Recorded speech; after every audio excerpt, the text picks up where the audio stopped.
Hi guys, 2 June 2020 total హిందూలోని news analysis చూద్దామండి. ఈ యొక్క అంటే ఇంపార్టెంట్ టాపిక్స్ అనేది డీటెయిల్గా ఈ యొక్క టేబులర్ ఫామ్లను కూడా ఇచ్చాను, ఒకసారి చెక్ చేయండి. ఇక ఫస్ట్ ఆర్టికల్ వచ్చేసి pulses oil seeds see sharp hike in MSP. అంటే ఈ యొక్క మినిమం సపోర్ట్ ప్రైస్ ఏదైతే ఉందో ఆ యొక్క మినిమం సపోర్ట్ ప్రైస్ అనేది ఈ పల్సెస్ అంటే ఈ యొక్క మన యొక్క తృణధాన్యాలు అంటాం. ఆయిల్ సీడ్స్ అంటే ఏంటంటే నూనె గింజలు ఏవైనా కావచ్చు. అంటే ఇప్పుడు రకరకాల నూనె గింజలు ఉన్నాయి మనకు, సన్ఫ్లవర్ అని, తర్వాత ఈ యొక్క ఏవైతే గ్రౌండ్ నట్స్, సో రకరకాలుగా ఉన్నాయి, పామ్ ఆయిల్, పామ్ గింజలని ఇవన్నీ ఉన్నాయన్నమాట.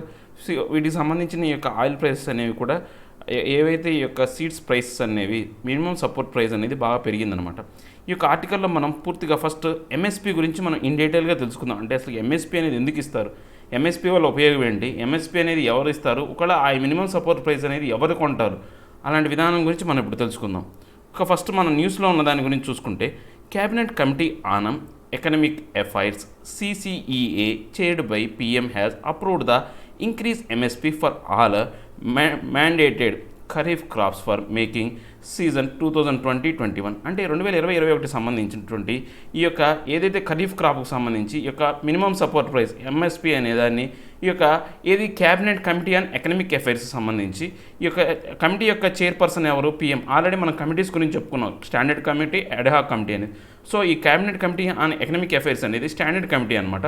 సో దీనికి హెడ్ ఎవరంటే PM అనమాట. దానికి సంబంధించి 2020-21 సంబంధించినటువంటి ఏదైతే ఈ యొక్క ఖరీఫ్ క్రాప్కి సంబంధించి, అంటే ఈ ఖరీఫ్ క్రాప్ అనేది మనం ఎప్పుడు జనరల్గా ఎప్పుడు వేస్తామంటే జూన్లో మనం మొదలు పెడతాం అనమాట. జూన్లో మొదలుపెట్టిన తర్వాత జూన్ టు అక్టోబర్ అనేది మనకి ఈల్డింగ్ అని వస్తుంది. తర్వాత నెక్స్ట్ రబీ అనేది స్టార్ట్ అవుతుంది. సో ఇలాంటి క్రాప్స్ అనేది, అంటే క్రాప్ అనేది మొదలు పెట్టక ముందే మనం సపోర్ట్ ప్రైస్ అనేది ఇస్తారు. అంటే ఈ ఏరియాలో పంట పండించబోయే ముందే ఈ యొక్క దానికి ఇంత పెట్టి కొంటాం సపోర్ట్ ప్రైస్ ఇస్తారనమాట. దీనివల్ల ఏంటంటే ఫార్మర్స్లో కొంతవరకు వాళ్ళ ప్రోత్సాహకాన్ని ఇవ్వడం అనమాట. మినిమం సపోర్ట్ ప్రైస్ ముందే కనుక అనౌన్స్ చేశారనుకోండి, వాళ్ళకున్న అంటే వాళ్ళకున్న భౌతిక స్వరూపాన్ని బట్టి, ఆ యొక్క ల్యాండ్ని బట్టి, ల్యాండ్ అవైలబిలిటీని బట్టి గవర్నమెంట్కి అనుకూలంగా ఏదైతే రేట్లు ఎక్కువ ఉన్నాయో ఆ యొక్క గింజలు పండించి సో వాళ్ళు లబ్ధి పొందాలనే ఉద్దేశంతో ముందే ఇస్తారు. అంతేగాని పంట పండించిన తర్వాత సపోర్ట్ ప్రైస్ అనేది ఎప్పుడు చెప్పరనమాట. సో ఇప్పుడు మనం మినిమం సపోర్ట్ ప్రైస్ గురించి తెలుసుకుందాం. MSP is the price at which government purchases crops from the farmers. అంటే ఈ యొక్క ఎంఎస్పి అనేది ఎవరంటే ప్రభుత్వం అనేది రైతుల దగ్గర నుంచి ఎంత రేటు కొంటుందో, ఇంకా ఆ రేటు కన్నా తక్కువ కొనదు, అంత రేటు అనేది కొంటుంది అనమాట. సో ప్రభుత్వమే అంత రేటు పెట్టి కొంటుంది కాబట్టి వాడు ఇంక అంతకన్నా తక్కువ అమ్ముకోవాల్సిన అవసరం లేదు. దళారులు కానీ ఎవరికైనా కానీ ఆ రేట్ని మించి అమ్ముతాడు, కానీ దానికన్నా తక్కువ అమ్మాల్సిన అవసరం లేదనమాట. MSP guarantees A minimum and fair amount for farmers produced prior to the swing season. Already నేను చెప్పేశాను. అంటే ఈ యొక్క పంట పండించక ముందే ఈ యొక్క ఎంఎస్పి అనేది, ఈ యొక్క మినిమం సపోర్ట్ ప్రైస్ అనేది ఆ అమౌంట్ ఎంతైతే ఉందో దాన్ని లెక్కలు వేసి వీళ్ళు ముందే చెప్తారనమాట. Next purchases. అంటే ఇప్పుడు ఈ యొక్క పర్పస్ ఏంటో చూద్దాం. సరే, నెక్స్ట్ వచ్చేసి పర్పస్ ఏంటంటే ఇక ఫార్మర్స్ని ఎంకరేజ్ చేయడం అనమాట. అంటే వాళ్ళకు ఏ కమోడిటీస్ వేయాలో దానికి సంబంధించి, అంటే ఈ యొక్క ఎడిక్వేట్, దానివల్ల ఏమవుతుందంటే ఫార్మర్స్ ఎంకరేజ్ చేయడం వల్ల మనకు ఎడిక్వేట్ ఫుడ్ సప్లై అనేది జరుగుతుంది అనమాట. ఎడిక్వేట్ సప్లై అనేది ఉంటుంది. అసలు ప్రభుత్వాన్ని ఎందుకు కొనాల్సిన అవసరం వస్తుంది, ఈ యొక్క ప్రభుత్వం అనేది ఎందుకు కొనాలా వీటి ఫార్మర్ దగ్గర నుంచి అంటే, మనం పబ్లిక్ డిస్ట్రిబ్యూషన్ సిస్టమ్ అని చాలా కాలం నుంచి మన యొక్క COVID-19 వచ్చిన దగ్గర నుంచి మనం న్యూస్లో ఆర్టికల్స్లో PDS అనే దాన్ని మనం వింటూనే ఉన్నాం. ఆ PDSకి సంబంధించి ఈ పబ్లిక్ డిస్ట్రిబ్యూషన్ సిస్టమ్ ద్వారా ప్రభుత్వం అనేది పేదలకు కానీ బడుగు బలహీన వర్గాలకు కానీ ఈ యొక్క ఆహార ధాన్యాలను సప్లై చేస్తాయి. ఇలా సప్లై చేయడానికి అవసరమైన వస్తువులన్నీ కూడా ఈ యొక్క ఫార్మర్స్ దగ్గర నుంచి MSP రూపంలోనే ఈ యొక్క ప్రభుత్వం అనేది కొంటదనమాట. సో దీనివల్ల ఏమవుతుంది, ప్రభుత్వానికి కావాల్సినంత పంట అనేది అందుతుంది అనమాట. దీంతోపాటు ఏంటి, ఈ యొక్క క్రాప్స్ మీద మనం ఏంటంటే ఒకేసారి ప్రతి సంవత్సరం అన్ని క్రాప్స్ మీద వీళ్ళు మినిమం సపోర్ట్ ప్రైస్ అనేది మ్యాక్సిమం అనేది పెట్టరు. అంటే హెచ్చు తగ్గులనే ఉంటాయి ఈ మినిమం సపోర్ట్ ప్రైస్. ఎందుకు అలా ఇస్తారంటే ఏంటంటే ఈ యొక్క క్రాప్ డైవర్సిటీ కావాలి. క్రాప్ అనేది ఎప్పుడు కూడా మనం ఒకే దాని మీద ఎక్కువగా మినిమం సపోర్ట్ ప్రైస్ పెట్టామనుకోండి, అంటే వాళ్ళకి ఎక్కువ లాభాలు వచ్చేదానికి ఎప్పుడు కూడా పంటను ఒకే పంట వేస్తారు. దానివల్ల ఏమవుతుందంటే ఈ ల్యాండ్ ఈల్డింగ్ అనేది తగ్గిపోద్ది అనమాట. ఈ యొక్క నేల అనేది సారవంతం కోల్పోద్ది అనమాట. ఈ క్రాప్లో చేంజెస్ తీసుకురావడం కోసం, ఈ యొక్క క్రాప్ డైవర్సిటీ కోసం కూడా వీళ్ళు మనం మినిమం సపోర్ట్ ప్రైస్ అనే దానికి ఎస్టిమేట్ చేస్తారనమాట. So MSP is fixed on recommendations of the commission for agriculture cost and price CACP, a attached body under ministry of agricultural and farmers welfare. అంటే ఈ యొక్క CACP అనేది commission for agriculture cost and prices, అంటే commission for agricultural cost and prices. అంటే ఈ యొక్క ఏదైతే ఈ కమిషన్ అనేది ఈ అగ్రికల్చర్ సంబంధించిన ఈ యొక్క రేట్ల గురించి ఎప్పుడూ లెక్క వేస్తూ ఉంటుంది అనమాట. ఇది దేనికి అటాచ్ అయ్యి ఉంటుంది అంటే minister of agriculture and farmer welfare అనే యొక్క డిపార్ట్మెంట్ ఏదైతే ఉందో మినిస్ట్రీ డిపార్ట్మెంట్కి అటాచ్ అయ్యి ఉంటుంది అనమాట. సో సెంట్రల్ గవర్నమెంట్ కన్సిడర్స్ అంటే ఇంకా ఏం కన్సిడర్ చేస్తుందంటే ఈ యొక్క సిఏసిపి యొక్క రిపోర్ట్ను కన్సిడర్ చేస్తుంది. అంటే ఈ యొక్క మినిమం సపోర్ట్ ప్రైస్ ఎంత పెట్టాలనే దానికి సంబంధించి సిఏసిపి రిపోర్ట్ను కన్సిడర్ చేస్తుంది. తర్వాత దాంతోపాటు రాష్ట్ర ప్రభుత్వాలు ఏవైతే ఉన్నాయో స్టేట్ గవర్నమెంట్స్ వాటి విధానాన్ని చూస్తుంది. Overall demand and supply situation in the country and takes the final decision. తర్వాత ఏంటంటే ఈ యొక్క భారత్ అంటే దేశంలో డిమాండ్ సప్లై దేని మీద ఈ సిచ్యువేషన్ ప్రకారం దేని మీద ఆధారపడి ఉందో దాన్ని బట్టి కూడా ఈ యొక్క రేట్ల నిర్ధారణ అనేది జరుగుతుంది అనమాట. ఈ మినిమం సపోర్ట్ ప్రైస్ అనేది నిర్ధారణ అనేది జరుగుతుంది. ఇక నెక్స్ట్ చూసుకుంటే సిఏసిపి రికమెండ్ చేస్తా MSP of 23 commodities it comprises. అంటే మొత్తం ఈ యొక్క సిఏసిపి అనేది ఒక 23 కమోడిటీస్ మీద ఈ యొక్క ఏది మినిమం సపోర్ట్ ప్రైస్ అని చెప్పింది అనమాట. ఏమేమి ఉన్నాయంటే 7 సెరల్స్ అనమాట. అంటే ప్యాడీ, వీట్, మైజ్, సోగూర్, next pearl millet, barley, ragi. So ఒక 5 pulses, 7 oil seeds, next 4 commercial crops అయినటువంటి ఈ కమర్షియల్ క్రాప్స్ అంటే మన sugarcane, cotton, raw, jute, next copra, ఇవన్నీ కూడా మన కమర్షియల్ క్రాప్స్ అంటాం అనమాట. ఇవన్నీ తెలిసినాయి కదా మనకు. నెక్స్ట్ ఫెయిర్ రెమ్యునేటివ్ ప్రైస్ అనమాట. ఫెయిర్ రెమ్యునేటివ్ ప్రైస్ అనేది ఏంటి అంటే ఇది షుగర్ కేన్ ఏదైతే ఉంటుందో ఆ షుగర్ కేన్కి ఇచ్చే రేట్నే మనం ఫెయిర్ అండ్ రెమ్యునరేటివ్ ప్రైస్ అంటాం అనమాట.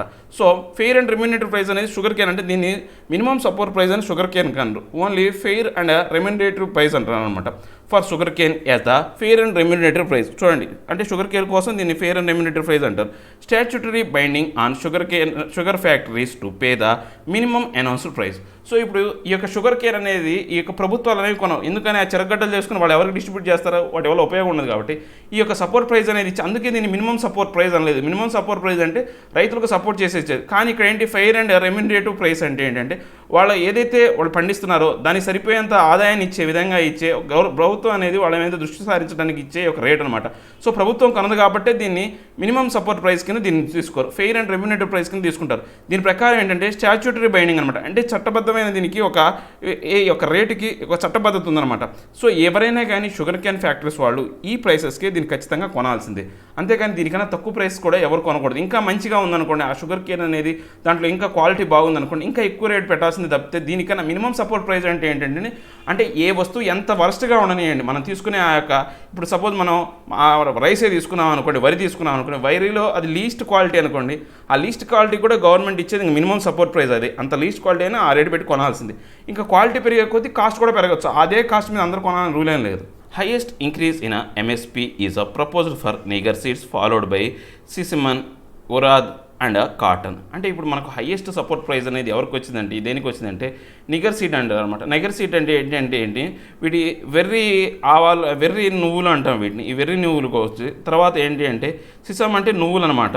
నెక్స్ట్ ఉరాద్ అంటే కూడా మన ఉరాదాలు అంటే కనుక ఇవి మినపగుండ్లు అంటాం. సో ఈ కాటన్కి ఎక్కువగా ఈ యొక్క మినిమం సపోర్ట్ ప్రైస్ అనేది వచ్చిందనమాట. అంటే మిగతా వాటితో పోల్చుకుంటే ఉన్న వాటికన్నా ఎక్కువగా రేట్ అనేది వీటి పలికినాయి. Differential remuneration is aimed at encouraging crop diversification.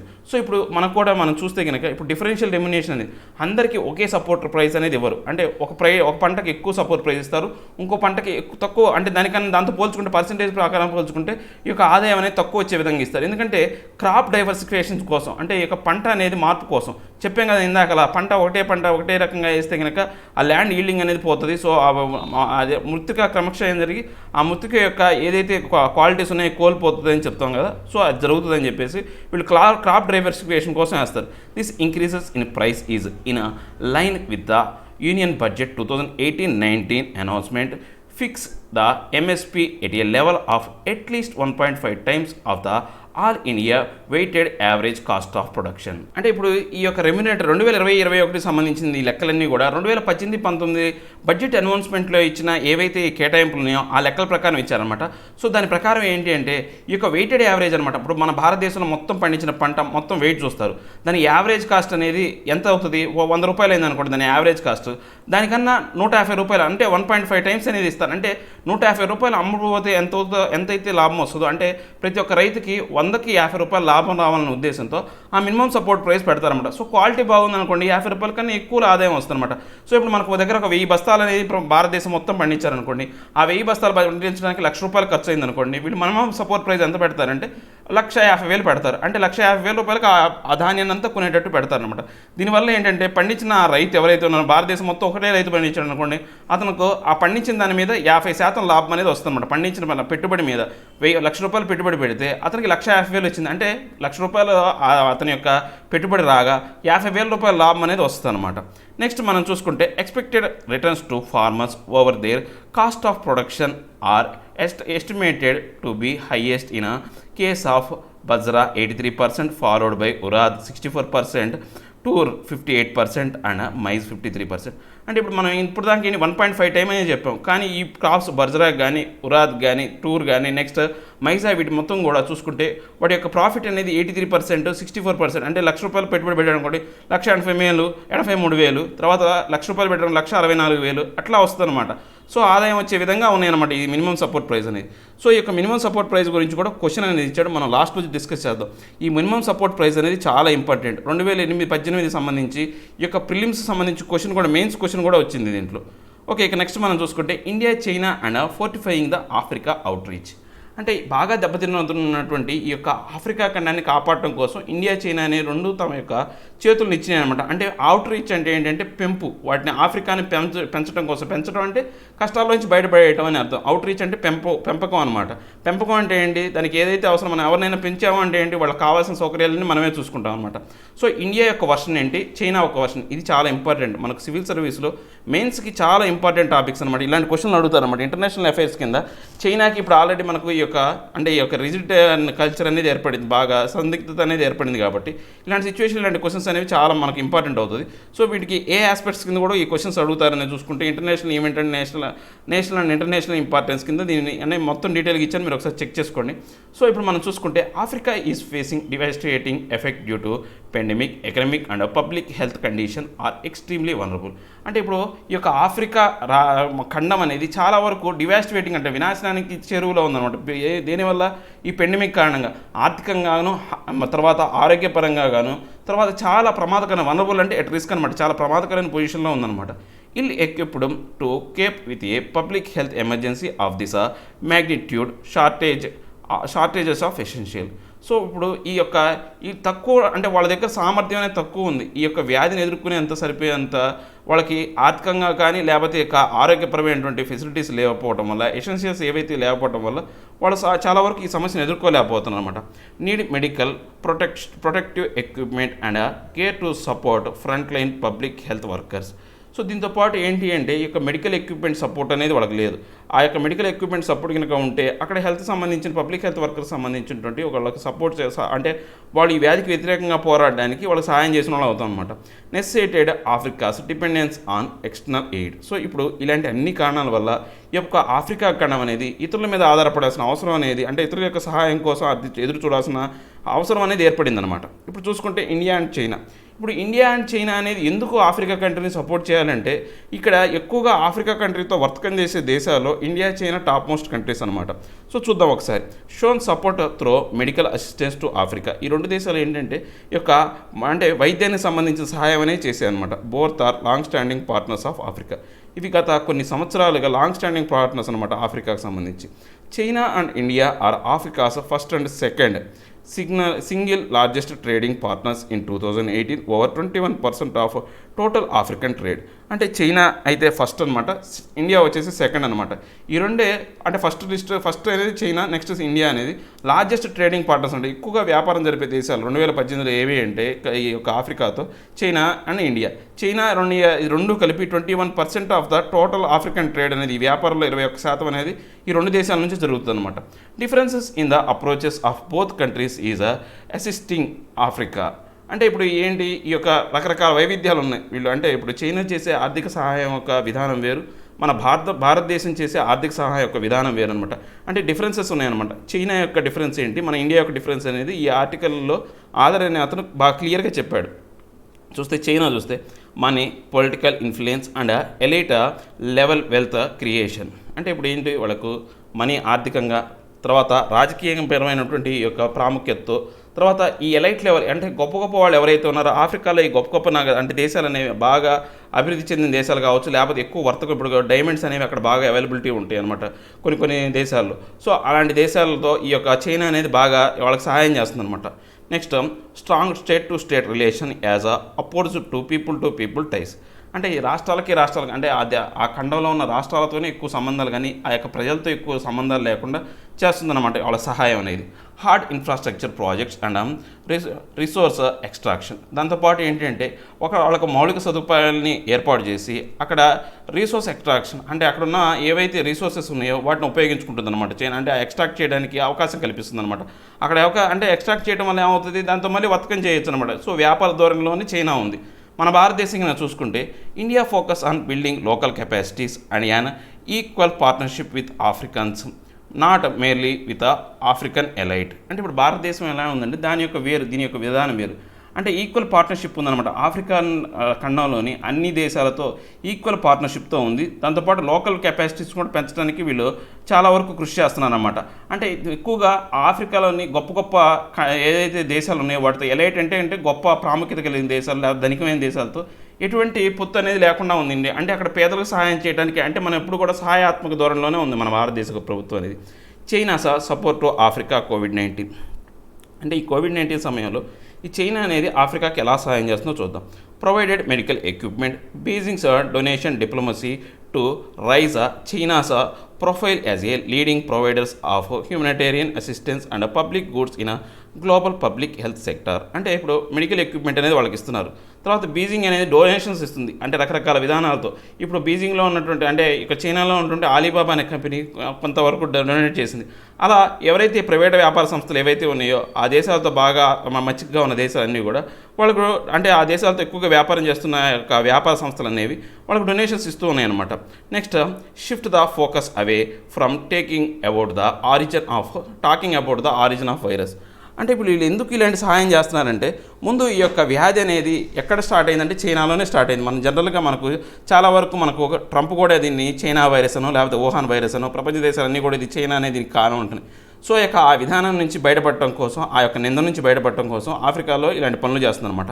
Build overseas goodwill. అంటే ఇది ప్రపంచంలో అంటే ఓవర్సీస్ అంటే ఆ దేశంలో కాకుండా పక్క దేశాల పొరుగు దేశాల్లో వీళ్ళు గుడ్ విల్ సంపాదించుకోవడం చేస్తున్నారన్నమాట. Establish an image over make over. అంటే అక్కడ వాళ్ళకు మంచి ఇమేజ్ని సంపాదించడం కోసం వాళ్ళు అక్కడ మేక్ ఓవర్ చేస్తున్నారన్నమాట. సో ఇలాంటి విధానాలన్నీ బాగానే ఉన్నాయి. కానీ ఈ యొక్క చైనాలో ఆఫ్రికన్స్ మీద వీళ్ళు కొన్ని అఘాయిత్యాలు పాల్పడ్డారన్నమాట ఈ కోవిడ్-19 కారణంగా. ఈ కోవిడ్-19 సమయంలో దానివల్ల ఏంటంటే వీళ్ళు ఎంత చేసినప్పటికీ కూడా ఆ ప్రభావం అనేది వాళ్ళ మీద చూపిస్తూనే ఉందన్నమాట. Ill treatment of African nations in Guangzhou city received widespread backlash and created a political crisis in China. So ఇప్పుడు ఈ గ్వాంగ్జూ సిటీలో ఈ యొక్క ఆఫ్రికన్స్ మీద చాలా వరకు అఘాయిత్యాలు జరిగినమాట. సో వాళ్ళని బలవంతంగా టెస్టింగ్ పంపించడం, చాలా వరకు అందరినీ బలవంతంగా క్వారంటైన్ చేయడం, గుంపులుగా వాళ్ళు ఉండే విధంగా చూడటం, వాళ్ళు ఎవరైనా వాళ్ళకి ఇల్లు అద్దెకిస్తే కనుక ఇంట్లోకి రానికుండా వాళ్ళని రోడ్డు మీద పడుకునే విధంగా చేయటం, తర్వాత ఎవరైనా ఆఫ్రికన్స్ కనుక రెస్టారెంట్కి వస్తే వాళ్ళని రెస్టారెంట్కి రానియకుండా వెళ్ళగొట్టడం, ఇలాంటి ఎన్నో పనులు చైనా దేశం అనేది చేసిందనమాట. సో ఇలాంటి మచ్చ అనేది దాని మీద ఏర్పడిందనమాట. బ్లాక్ లాష్ అనేది ఏర్పడిందనమాట. Donation diplomacy towards Africa. అంటే ఇప్పుడు ఏంటంటే వాళ్ళు ఎలా చేస్తున్నారంటే డొనేషన్ రూపంలో వాళ్ళు ఈ దౌత్యపరమైనటువంటి విధానాన్ని తిరిగి మెరుగుపరుచుకోవాలని ట్రై చేస్తున్నారు. అన్ని డొనేషన్ రూపంలో ఇస్తున్నారు. సో ఇక ఇండియా సపోర్ట్ చూసుకుంటే ఇండియా సపోర్ట్ టు ఆఫ్రికా. ఇప్పుడు ఎలా చేస్తుందో ఇండియా చూద్దాం. Pandemic opportunity to demonstrate India's willingness and capacity to undertake more responsibility fighting domestically and helping developing countries. అంటే ఇప్పుడు ఈ యొక్క భారతదేశం అనేది తన యొక్క విల్లింగ్నెస్ని అంటే కెపాసిటీని అలా కాపాడడం కోసం, ప్రపంచ దేశాలను కాపాడడం కోసం, అంటే అంతర్గతంగా తన దేశంలో ఆ వ్యాధితో భారతదేశం బాధపడుతున్నప్పటికీ ఈ డెవలపింగ్ కంట్రీస్ని ఆదుకోవాలనే ఉద్దేశంతో తన వంతు సహాయం చేస్తుందన్నమాట. అంటే అంతర్గతంగా భారతదేశంలో కూడా ఇబ్బందులు ఉన్నాయి. చైనాలో అలాంటి ఇబ్బందులు లేవు. చైనా అనేది ఓవర్కమ్ అయింది ఆ కోవిడ్-19 నుంచి. కానీ భారతదేశం దాన్ని ఇంకా అధిగమించలేదు. అయినప్పటికీ కూడా మన కష్టాల్లో ఉండి కూడా ఇంకోటి కష్టాలని మనం తీర్చే విధంగా ఉన్నాం మన భారతీయులు. Testament to India status as a responsible and reliable global stock holder. So దీనివల్ల ఏంటి అంటే మన భారతదేశం అనేది ఒక బాధ్యతాయుతమైనటువంటి గ్లోబల్ స్టాక్ హోల్డర్ అనమాట. అంటే ప్రపంచానికి ఒక బాధ్యతాయుతమైనటువంటి ఈ యొక్క స్టాక్ హోల్డర్ అంటే ఈ యొక్క ఏదైతే వైద్య పరికరాలను కానీ లేకపోతే సహాయాన్ని చేసే ఒక దేశంగా నిలిచిపోయిందనమాట. The pharmacy of the world supplies of low cost generic medicines. అంటే ప్రపంచానికి మన భారతదేశం అనేది ఒక మందులు ఇచ్చే ఒక మందుల షాప్ లాంటిది అనమాట.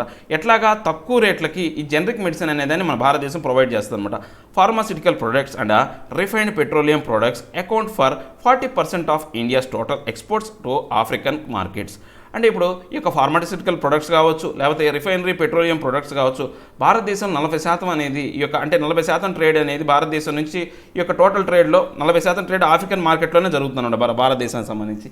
నెక్స్ట్ మిషన్ సాగర్ సంబంధించి ఏంటంటే ఇప్పుడు ఆఫ్రికానే కాకుండా ఈ యొక్క దీవులు ఏవైతే ఉన్నాయో ఈ యొక్క హిందూ మహాసముద్రంలో ఉన్నటువంటి ఈ యొక్క సాగర దీవులన్నింటికి కూడా సహాయం చేయడం అనమాట. Food items, Covid related medicines including HCQ tablets and special ayurvedic medicine provided. So ఇక్కడ దీనికి సంబంధించి వీళ్ళేంటి ఆహార పదార్థాలు కావచ్చు, కోవిడ్-19 రిలేటెడ్ సంబంధించిన మెడిసిన్స్ కావచ్చు, తర్వాత ఈ యొక్క ఏదైతే మన మలేరియాకి సంబంధించిన ట్యాబ్లెట్స్ ఏవైతే ఉన్నాయో వాటిని, ఆయుర్వేదిక్ మెడిసిన్స్ ఇవన్నీ కూడా వీళ్ళు ప్రొవైడ్ చేస్తున్నారు అనమాట. Assistance to Maldives, Mauritius, Seychelles, Madagascar and Comoros. అంటే వీళ్ళు ఇంకా దేనికి ఈ సాగర్లో ఉన్నటువంటి ఈ యొక్క దీవులు ఏవైతే ఉన్నాయో వీటన్నిటికీ వీళ్ళు సహాయం చేయడానికి ఈ దీవులకు సహాయం చేస్తారనమాట. Medical assistance teams, Indian naval ship kesari. అంటే ఆ దేశాలకి ఏంటి మెడికల్ అసిస్టెన్స్ టీమ్స్ని పంపిస్తున్నారు. ఇండియన్ నేవల్ షిప్ అనేది కేసరి అనేది చాలా ప్రభావితంగా ఈ జలాలలో కదులుతూ ఈ యొక్క సహాయానికి తోడ్పడుతుంది అనమాట. In line with India's role as a first responder in region. అంటే ఇప్పుడు ఈ భారతదేశం అనేది ఈ పరిసర ప్రాంతాల్లో ఫస్ట్ రెస్పాన్స్ అనే దేశంగా నిలిచిపోయిందనమాట. నెక్స్ట్ మనకు ఈ యొక్క ఆదర్ అనే అతను ఈ ఐటీఈసీ అనే దాని గురించి డిస్కస్ చేశాడనమాట. సో ఐటీఈసీ అంటే ఏంటో చూద్దాం. Indian testimonial economic cooperation programme. అంటే ఒక India technical and economic cooperation programme అంట. అంటే ఆర్థిక సహాయం చేసే ఒక ప్రోగ్రామ్. ఎట్లాగా చేస్తారు వీళ్ళు టెక్నికల్గా, ముఖ్యంగా ఇది గుర్తుపెట్టుకోవాలి, టెక్నికల్గా వీళ్ళు సహాయం చేసడానికి ఉపయోగపడేది. Instituted in 1964 as a bilateral programme of assistance of GOI అంటే government of India, fully funded by government of India. So ఇప్పుడు ఇది ఎప్పుడు స్టార్ట్ చేశారు? 1964లో బైలాటరల్ ప్రోగ్రామ్ అనమాట. అంటే దౌత్యపరమైనటువంటి విధానాలకి రెండు దేశాల మధ్య, బైలాటరల్ అంటే రెండు దేశాల మధ్య దౌత్యపరమైనటువంటి ఏదైనా అకేషన్ కోసం గవర్నమెంట్ ఆఫ్ ఇండియా అసిస్టెన్స్ రూపంలో ఇస్తుంది అనమాట. దీనికి ఫుల్లీ ఫండెడ్, దీనికి కావాల్సిన నిధులన్నీ కూడా గవర్నమెంట్ ఆఫ్ ఇండియా అంటే కేంద్ర ప్రభుత్వం దీన్ని చూస్తుంది అనమాట. సో మనకు ఐటీఈసీ కింద ఈ యొక్క ఈఐటీసీ కింద చూద్దాం. A mobility of EITC programme training is important in partner countries by Indian institutes online in real time. అంటే ఇప్పుడు వీళ్ళు ఏంటి ఇక ఇండియన్ ఇన్స్టిట్యూషన్స్ ద్వారా వీళ్ళకు ట్రైనింగ్ అనేది ఇస్తున్నారు అనమాట. ఆన్లైన్లో ట్రైనింగ్ ఇస్తున్నారు అనమాట.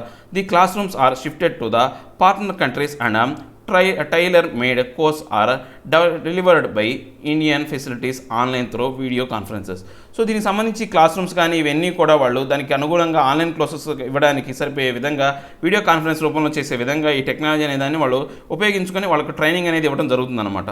So under ITEC and special Commonwealth African assistance programme 161 countries are initiated to share in the Indian development experience acquired over 6 decades of the India's existence as the free nation.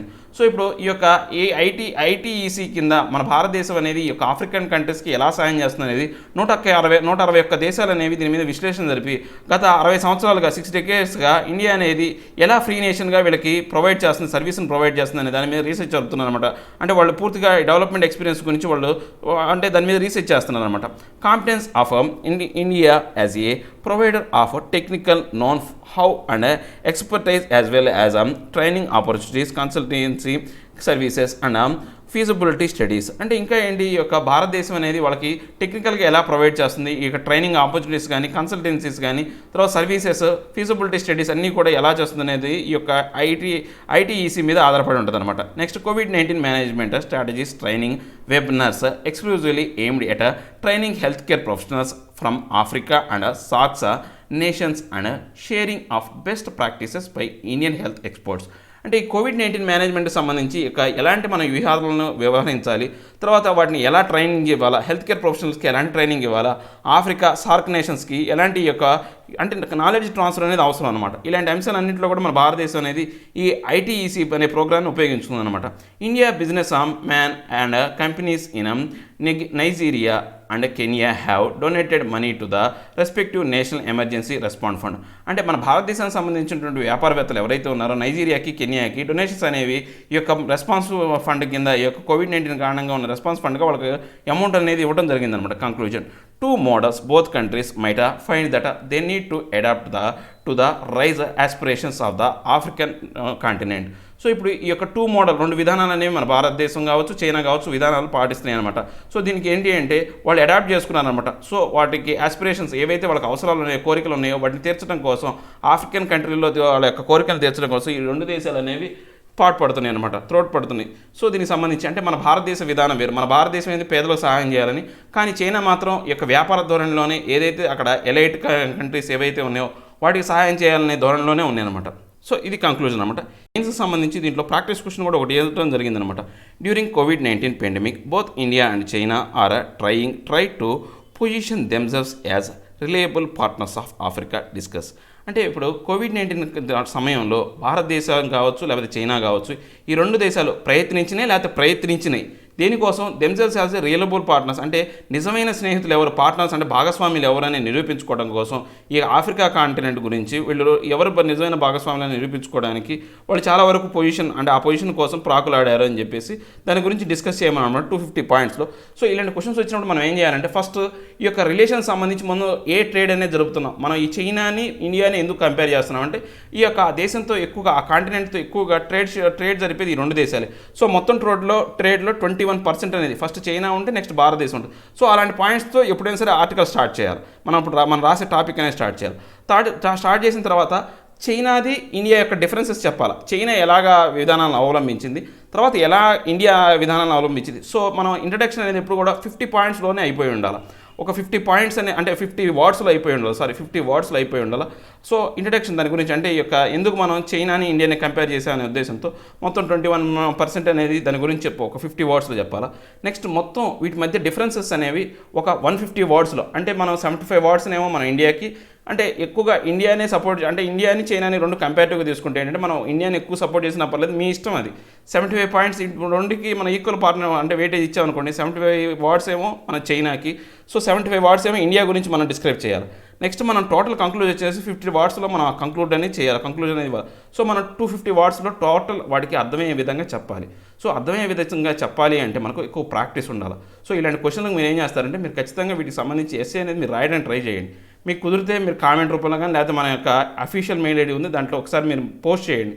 So దాంట్లో ఏమన్నా difference అంటే ఏమైనా మార్పులు ఏమైనా ఉంటే నాకున్న knowledge వరకు మీకు ఏమైనా హెల్ప్ చేయడానికి ట్రై చేస్తాను. సో ఇలా ఎప్పుడైనా సరే మనం ఇలా డిస్కషన్ రూపంలోనే మనం ఎక్కువగా మనం నేర్చుకోవచ్చు అనమాట. సో ఎవరైనా కానీ మీరు ఇలా సివిల్ సర్వీస్కి అంటే అటెంప్ట్ చేయాలనుకునేవాళ్ళు ఇలాంటి టాపిక్స్ అనేవి మీరు వచ్చినప్పుడు ఖచ్చితంగా ట్రై చేయండి. మీరు ఒక 250 పాయింట్స్లో మీరు ఎలా రాయగలరు, మీ యొక్క వర్షన్ ఎలా ఉంటుంది, ఇప్పుడు మనం ఆర్టికల్ చెప్పాం. సో దాని ప్రకారం మీ వర్షన్ ఎలా ఉంటుంది అనే దాని గురించి మీరు ఆలోచించలేండి. మోస్ట్లీ మనకు ఈ ఆర్టికల్లే చాలా వరకు అంటే 70 to 80% అనేది మనకి ఈ ఆర్టికల్లోనే నుంచే వచ్చేస్తుంది. అందరు ఏమనుకుంటారంటే ఇదే ఆ మ్యాటర్ అందరూ రాస్తారనుకుంటారు. సో ఎవ్వరు రాయరు. కాబట్టి అందరూ కూడా తమ వర్షంలో రాయబోతారు. సో పేపర్ నాలెడ్జ్ ప్రకారం రాసే వాళ్ళు చాలా తక్కువ మంది ఉంటారు. సో ఆ తక్కువ మందిలో మీరు కూడా ఉండాలనుకుంటున్నారు కాబట్టి సో మీరు ఒకసారి ట్రై చేయండి. సో మనకు 250 వర్డ్స్లోనే ఈ వర్డింగ్ రావాలి కాబట్టి మీరు మ్యాక్సిమం ఈ యొక్క రాయడానికి ట్రై చేయండి. మన నెక్స్ట్ టాపిక్ చూస్తే monsoons hits Kerala with cyclone in the background. అంటే ఇప్పుడు మనకు బ్యాక్గ్రౌండ్లో ఈ యొక్క సైక్లోన్ కారణంగా కేరళలో మాన్సూన్ హిట్ అయింది. ఆల్రెడీ మనం చెప్పుకున్నాం అనమాట, మన డైలీ న్యూస్ అనాలిసిస్లో ఆల్రెడీ మనం చెప్పుకున్నాం. సో మనకు ఈ యొక్క జూన్ 1 మనకు కేరళలో ఈ మాన్సూన్ అనేది స్టార్ట్ అయిందనమాట.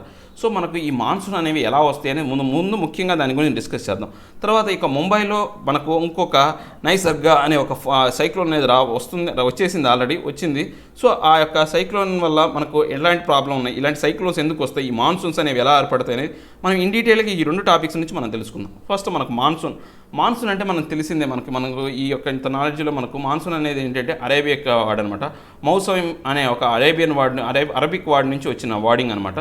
సో ఇది ఏంటి ఇండికేట్ చేస్తుందంటే మనకి ఋతుపవనాలు అనేవి అంటే వర్షాలు ఎలా పడతాయి అనే దాని గురించి చెప్తుంది అనమాట.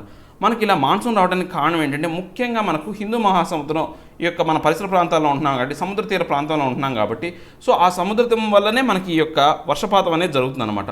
సో ఇక రెండు రకాల సీజన్లో మనకు మాన్సూన్ వస్తుంది. ఒకటి south west monsoon, north east monsoon అనమాట. సౌత్ వెస్ట్ మాన్సూన్ అంటే ఏంటి, నార్త్ ఈస్ట్ మాన్సూన్ అంటే ఏంటో చూద్దాం. ఇప్పుడు మనకు సౌత్ వెస్ట్ మాన్సూన్ అంటే ఏంటంటే ఎప్పుడు కూడా ఎండాకాలంలోనే వస్తుంది. ఎందుకు ఎండాకాలంలోనే వస్తుంది అంటే ఈ యొక్క సౌత్ వెస్ట్ మాన్సూన్ వచ్చేటప్పుడు ఏమవుతుందంటే భారతదేశ భూభాగం అంతా కూడా మనం ఎండాకాలం అంటే ఏంటి, మన భారతదేశం మొత్తం కూడా ఎండలు అనేవి బాగా ఎక్కువగా ఉంటాయి. దీనివల్ల ఏమవుతుందంటే మన భారతదేశంలో టెంపరేచర్ బాగా పెరిగిపోతుంది. ఎప్పుడైనా సరే మనం ఇంతకుముందు ఫిజిక్స్లో చదువుకున్నాం, మనకు టెంపరేచర్ పెరిగింది అంటే ఆటోమేటిక్గా ప్రెషర్ అనేది తగ్గిపోతుంది. ఒకవేళ ప్రెషర్ పెరిగింది అంటే టెంపరేచర్ తగ్గిపోతుంది. మనకి ఇవన్నీ కూడా మనకు రెసిప్రోకల్గా ఉంటాయి కాబట్టి మనం రెసిప్రోకల్గా చూస్తామన్నమాట. సో ఈ యొక్క టెంపరేచర్ కారణం అంటే ఏమవుతుందంటే మనకు అక్కడ ప్రెషర్ అనేది అంటే అక్కడ ఏదైతే గాలిలో అనేదిలో ప్రెషర్ అనేది ఉండదన్నమాట. సో అప్పుడు ఏమవుతుందంటే ఏమవుతుంది, మనకు ఒక హిందూ మహాసముద్రం అంతా కూడా కూల్గా ఉంటుంది. ఈ ఎండాకాలం సమయంలో హిందూ మహాసముద్రం ఏరియా అంతా కూడా ఆ యొక్క వాతావరణం అంతా కూడా కూల్ ఉంటుంది. సో కూల్ ఉంది అంటే అక్కడ టెంపరేచర్ తక్కువ ఉందంటే ఆటోమేటిక్గా ప్రెషర్ ఎక్కువ ఉంటుంది. సో మనకు ఆల్రెడీ మనకు తెలుసు అత్యధిక ఎక్కువ ప్రెజర్ అంటే మనం ఏదైనా సరే ప్రెజర్ ఎక్కువ హై నుంచి లోక్ అనేది మనకు ఏదైనా ట్రాన్స్మిట్ అవుతుంది, టెంపరేచర్ కావచ్చు, ప్రెజర్ కావచ్చు. సో దీనివల్ల ఏమవుతుందంటే హైలీ ప్రెజర్గా ఉన్నటువంటి ఏదైతే ఈ సీ వాటర్ సైడ్ నుంచి మనకు గాళ్ళు అనేవి వేస్తాయి అనమాట, అవే సైక్లోన్స్. సో దీనివల్ల ఏమవుతుందంటే మనకు ఫస్ట్ ఎప్పుడైనా సైక్లోన్ స్టార్ట్ అయ్యేది మన భారతదేశానికి ఎండ్ పాయింట్ ఉంది కాబట్టి, సో ఎండ్ పాయింట్ ఎక్కడ ఉంది, మనకు కేరళలో ఉంది. మనకు ఆ కేరళలో ఉన్న దగ్గర నుంచి స్టార్ట్ అవుతాయి మనకు ఫస్ట్. అందుకే మనం జూన్ ఫస్ట్ కేరళ తగులుతాయి. ఆ జూన్ 1 తర్వాత ఒక్కొక్కటి దగ్గరగా ఉన్నాయి. ముంబైకి వచ్చేసి జూన్ 6 అలా, అంటే 4th నుంచి 6th మధ్యలో అలా ఒక టైమింగ్ ప్రకారం జరుగుతూ ఉంటాయి అనమాట. సో ఇవి కారణాలు అనమాట మనకు ఈ సౌత్ వెస్ట్ మాన్సూన్. అంటే సౌత్ వెస్ట్ మాన్సూన్ అంటే ఏంటంటే సౌత్ సైడ్ అంటే ఎక్కడ మనకు కింద కేరళ ఇవన్నీ కూడా మన సౌత్ ఇండియా. నార్త్ ఇండియా అంటే మనం పైన చెప్పుకుంటాం. సౌత్ వెస్ట్ అన్నాం. సౌత్ వెస్ట్ అంటే వెస్ట్ సైడ్ అంటే మనకు అరేబియా మహాసముద్రం ఉంటే కనుక సౌత్ వెస్ట్ అవుతుంది.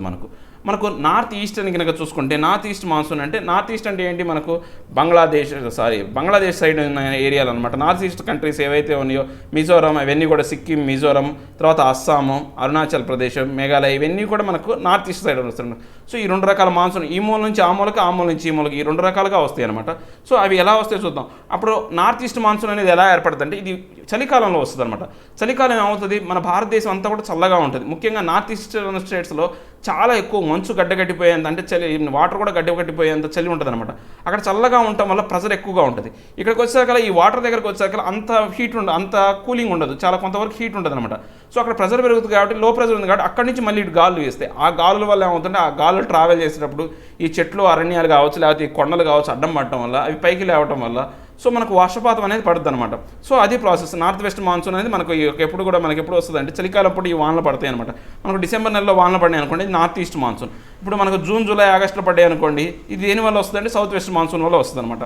సో మన భారతదేశంలో ఎన్ని రకాల సీజన్స్ ఉన్నాయంటే వింటర్ సీజన్ అనేది జనవరి, ఫిబ్రవరిలో ఉన్నాయి. తర్వాత ప్రీ మాన్సూన్ అనేది అంటే మాన్సూన్ అంటే వర్షాకాలం రాబోయే ముందంతా కూడా అంటే మార్చి నుంచి మే వరకు ఈ టెంపరేచర్ డిఫరెన్సెస్ వల్ల ఈ ప్రభావం వల్లనే మనకు వానలు పడతాయి కాబట్టి ప్రీ మాన్సూన్ టైం అనమాట. సౌత్ వెస్ట్ మాన్సూన్ అనేది జూన్ నుంచి సెప్టెంబర్ వరకు ఉంటుంది. నార్త్ ఈస్ట్ మాన్సూన్ అనేది అక్టోబర్ నుంచి డిసెంబర్ వరకు ఉంటుంది అనమాట. ఇవి మనకు మాన్సూన్ ఏర్పడడానికి. సో ఇందాక చెప్పాను కదా, సేమ్ అలానే చెప్పారు చూడండి. నార్థన్ ట్రేడ్ విండ్స్ అనమాట. ట్రేడ్ విండ్స్ చూడండి, ఈ బ్లూ కలర్లో ఉన్న ఏరో సింబల్స్ అన్ని అంటే నార్త్ సైడ్ నుంచి సముద్రం వైపు వస్తున్నాయి. సదరన్ ట్రేడ్ విండ్స్ ఉన్నప్పుడు ఏది మనకి హిందూ మహాసముద్రం నుంచి ఇటు పైకి వస్తున్నాయి అనమాట. సో ఇలాంటి రకాల కారణాల వల్ల మనకి ఏవైతే వర్షపాతం కావచ్చు, లేకపోతే ఈ మాన్సూన్ అనేది ఏర్పడుతుంది అనమాట డ్యూరింగ్ ద సమ్మర్. సో ఇదంతా మనం ఇప్పుడు చెప్పింది. సో ఇన్ డీటెయిల్గా ఇది చెప్పింది అనమాట. డ్యూరింగ్ సమ్మర్ ఎలా ఉంటుంది, అంటే దీంట్లో ఎలా ఉంటుంది అంటే వీళ్ళు ఎలా చెప్పారంటే సమ్మర్ నార్థన్ ఈస్ట్లో టిబెటన్ ప్లాటో అనమాట. ఈ టిబెటన్ ప్లాటోలో చల్లబడింది అనుకోండి, ఎక్కడ సముద్రంలో అనేది హీట్గా ఉంటుంది. సో చల్లబడిన దగ్గర నుంచి మనకు ప్రెజర్ ఉంటుంది కాబట్టి అక్కడి నుంచి గాలు వేయటం వల్ల మనకు నార్త్ ఈస్టర్న్ మాన్సూన్ అనేవి ఏర్పడతాయి. లేదు ఈ టిబెటన్ ఏరియాలో కొంచెం హీట్ ఎక్కువ ఉందనుకోండి, అంటే ఆ సైడ్ని హీట్ ఎక్కువ ఉందనుకోండి, ఈ సముద్రంలో చల్లగా ఉంటుంది. సో ఇక్కడ నుంచి ప్రెజర్ అవుతుంది సౌత్ ఈస్టర్న్ మాన్సూన్ అనమాట. సో ఇవి రెండు కూడా ఈ ప్రెజర్ డిఫరెన్స్ వల్ల ఏర్పడతాయని చెప్పారు. So factors responsible formation of south west monsoon ఏంటి, మనకు ఫ్యాక్టర్స్ ఏంటో చూద్దాం. Intense heating of the Tibetan plateau in summer. అంటే ఎండాకాలంలో టిబెటన్ ప్లాటో అనేది చాలా వేడిగా ఉండటమే ఇది ఒక కారణం అనమాట. Formation of permanent high pressure near Madagascar in southern Indian ఓషన్లో సౌత్ సైడ్లో ఉన్నటువంటి ఇండియన్ ఓషన్లో మెడగాస్కర్ అనేది ఒక దేశం అనమాట. సో అది ఆఫ్రికా ఖండానికి దగ్గరగా ఉన్న దేశం అనమాట. సో దాని నుంచి కూడా మనకు వేడిగా అంటే అక్కడ ఏమవుతుంది, చల్లగా ఉంటుంది. అక్కడి నుంచి చల్లగా ఉండేసరికి మనకేమవుతుంది, ప్రెజర్ అనేది అక్కడ చల్లగా ఉంది కాబట్టి ఎక్కువగా ఉంటుంది. అక్కడ నుంచి ఏమైతే టిబెటియన్ రీజియన్కి ఈ ప్రెజర్ అనేది గాల్లో అనేవి పోవడం వల్ల ఇక్కడ మనకు వర్షపాతం అనేది పడుతుంది అనమాట. Next Indian Ocean dipole. ఈ యొక్క ఇండియన్ ఓషన్ డైపోల్ అనేది మనం చెప్పుకున్నామన్నమాట. ఈ ఇండియన్ ఓషన్లో ఈ యొక్క సౌత్ ఈస్ట్ వైపు ఒకటి, తర్వాత ఈ యొక్క సౌత్ వెస్ట్ వైపు మనం ఈ రెండు సైడ్లో చూసుకుంటే ఈ టెంపరేచర్ డిఫరెన్సెస్ అనేవి వస్తాయి. ఈ డైపోల్ అనేది సేమ్ ఇలాంటి టెంపరేచర్ డిఫరెన్స్ అనేది వస్తుందని ఆల్రెడీ మనం ఇంతకుముందు టాపిక్లో డిస్కస్ చేసాం. ఒక పాత వీడియోస్, ఓల్డ్ వీడియోస్లో మీరు చెక్ చేసుకుంటే కనుక మీకు ఈజీగా అర్థమవుతుంది. Next Somalia jet streams. ఈ సోమాలియా అనేది కూడా ఆఫ్రికన్ కంట్రీ అనమాట. అక్కడ నుంచి వచ్చే వేడిగాల వల్ల కూడా మనకి ఈ యొక్క వర్షపాతం అనేది పడుతుంది అనమాట during summer Sons position. So ఇప్పుడు ఇవన్నీ కూడా సమ్మర్ టైంలో ఏమవుతుంది, ఈ యొక్క ట్రోపిక్ ఆఫ్ క్యాన్సర్ అంటే మన భారతదేశం నుంచి ఈ ట్రోపిక్ ఆఫ్ క్యాన్సర్ అనేది పోతుంది. ఈ సమ్మర్ సీజన్లో అక్కడ వేడిగా ఉంటుంది, సో లో ప్రెజర్ వస్తుంది. సేమ్ అదే టాపిక్ అండి, మొత్తం కూడా మనం ఎంతసేపు చదివినా కానీ ఇవే వస్తుంది. Onset of south west monsoon చూసుకుంటే next typically breaks over the Indian territory by around 25th May when it lashes the Andaman and Nicobar Island in the Bay of Bengal. అంటే ఈ యొక్క సౌత్ వెస్ట్ మాన్సూన్ ఎప్పుడు start అవుతుంది అంటే మనకు భారతదేశంలో మామూలుగా ఇప్పుడు మేలో అంటే మన యొక్క భారతదేశంలో భాగం ఏంటంటే అండమాన్ నికోబార్ దీవుల్లో 25th May నుంచి స్టార్ట్ అవుతుంది అనమాట. సో ఎందుకని ఇక్కడ అండమాన్ నికోబార్ దీవులు ఫస్ట్ మనకు ఈ సదర్న్ ఏరియాలో ఉన్నాయి, ఈ యొక్క హిందూ మహాసముద్రంలో బంగాళాఖాతంలో ఉన్నాయి అనమాట. సో అక్కడ నుంచి వర్షపాతం అనేది స్టార్ట్ అవుతుంది. నెక్స్ట్ అరేబియన్ సీలో కనుక ఇలాంటి ఒక గాళ్ళు అనేవి ఏర్పడినాయి అనుకోండి, ఫస్ట్ ఇది ఎక్కడ స్ట్రైక్ అవుతుంది అంటే కేరళలో June 1st కేరళలో, 9th వచ్చేసి ముంబైలో, తర్వాత June 29th వచ్చేసి ఢిల్లీలో, తర్వాత ఇక్కడ north east towards the Himalayas. ఆ తర్వాత June 29th తర్వాత ఈ యొక్క హిమాలయాల వైపు ఈ గాళ్ళు అనేవి వీయడం వల్ల వర్షపాతం అనేది పడుతుంది అనమాట. By the first week off July the entire country experience monsoon rain.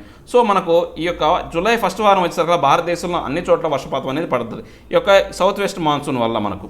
Next bay of Bengal breach. ఈ యొక్క బే ఆఫ్ బెంగాల్ బ్రీచ్ నుంచి సో బే ఆఫ్ బెంగాల్లో కూడా ఈ యొక్క వర్షపాతం రావడం వల్ల ఈ యొక్క ఉష్ణం అనేది బాగా తక్కువగా ఉంటుంది, అక్కడ వేడి అనేది తక్కువగా ఉంటుంది. సో గాలి అనే ప్రెజర్ ఉంటుంది కాబట్టి సో దీనివల్ల ఏమవుతుందంటే ఈ యొక్క ఒడిశా, ఈ యొక్క ఇండియన్ గ్యాంగ్టిక్ ప్లేన్స్ అంటే ఈ గంగా నది పరివాహ ప్రాంతం అంతా కూడా బాగా ఉంటుంది అనమాట. సో ఈ యొక్క రాజస్థాన్లో కూడా first week off the September నుంచి మనకి ఈ యొక్క బాగా వానలు పడతాయి అనమాట. సో మనకు మిడ్ డిసెంబర్ అంటే ఈ యొక్క పూర్తిగా ఈ యొక్క నార్త్ వెస్ట్ మాన్సూన్ వల్ల వచ్చే నార్త్ ఈస్ట్ మాన్సూన్ వల్ల వచ్చే ఈ యొక్క వర్షపాతం అనేది దీని గురించి చెప్పారనమాట, బే ఆఫ్ బెంగాల్ గురించి. సో నెక్స్ట్ సైక్లోన్ నిసర్గ అనేది మనకు ఆల్రెడీ ఈ యొక్క అరేబియా మహాసముద్రంలో ఏర్పడింది అనమాట. అది ఆల్రెడీ తీరం కూడా దాటేసింది.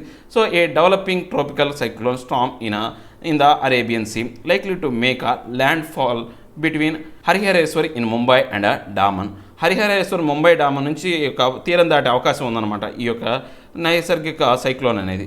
Effects of cyclone on the monsoon likely to interference with normal progression of monsoon. అంటే ఈ ఎఫెక్ట్స్ ఎలా ఉంటాయంటే ఎప్పుడు మాన్సూన్లో మనకు వచ్చి యొక్క ప్రోగ్రెషన్ ఎలా ఉంటుంది, ఎలాంటి విధానాలు ఉంటాయో అలానే ఉంటుంది అనమాట. మన ఎగ్జాంపుల్గా చూసుకుంటే సైక్లోన్ వాయువు కూడా అలానే ఏర్పడింది అనమాట. దీనికి సంబంధించిన ఈ బిట్స్ అనేవి మనం ఎప్పుడు కూడా మనం లాస్ట్లో డిస్కస్ చూద్దాం ఒకసారి లాస్ట్లో చూద్దాం ఇవన్నీ కూడా.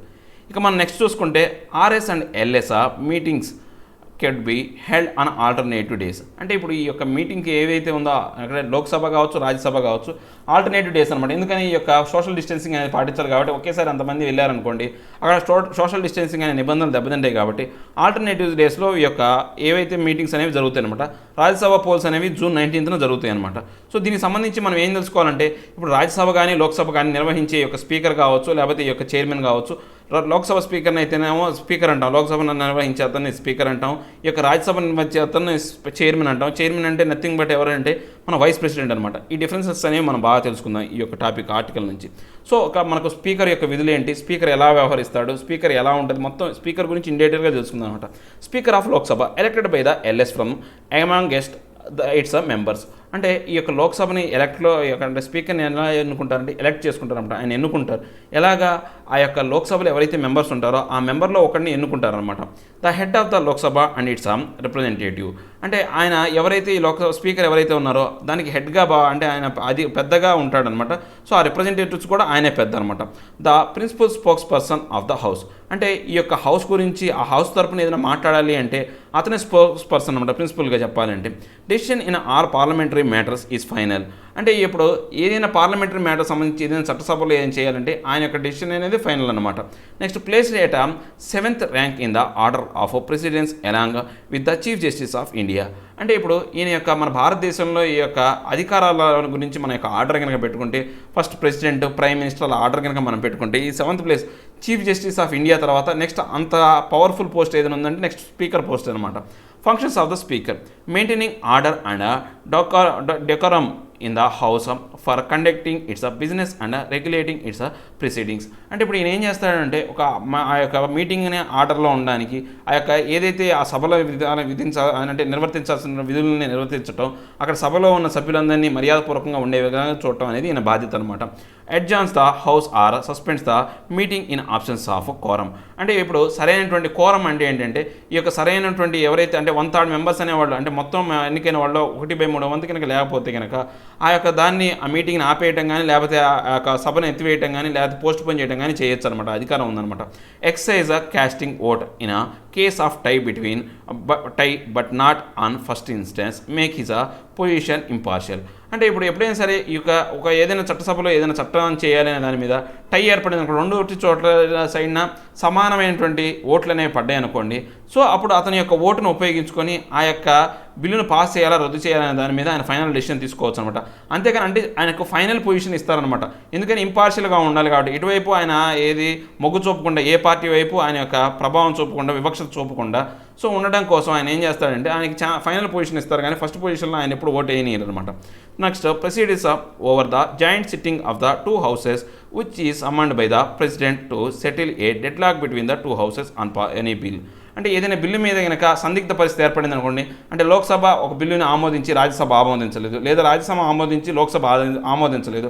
అలాంటి సమయంలో ఏంటంటే జాయింట్ మీటింగ్ కండక్ట్ చేయాలి. ఈ రెండింటి సభలను ఒక చోట కూర్చోబెట్టి వాటిలో మీటింగ్ అంటే దాంట్లో ఉన్న లోపాలని చర్చించాల్సిన అవసరం ఏర్పడినప్పుడు దానికి హెడ్ ఎవరంటే ఈ యొక్క స్పీకర్నే వ్యవహరిస్తారు. హెడ్గా ఎవరు వ్యవహరిస్తారంటే ఆ యొక్క జాయింట్ మీటింగ్స్కి ఆయన హెడ్గా ఉంటాడనమాట.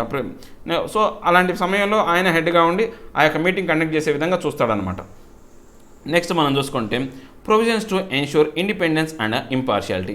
అంటే ఆయన ఇప్పుడు స్వతంత్రుడిగా ఉండడం కోసం లేకపోతే ఇంపార్షియల్గా అంటే ఎవరి వైపు వివక్షత లేకుండా ఉండడం కోసం ఆయనకి ఎలాంటి విధానాలు ఉన్నాయన్నమాట.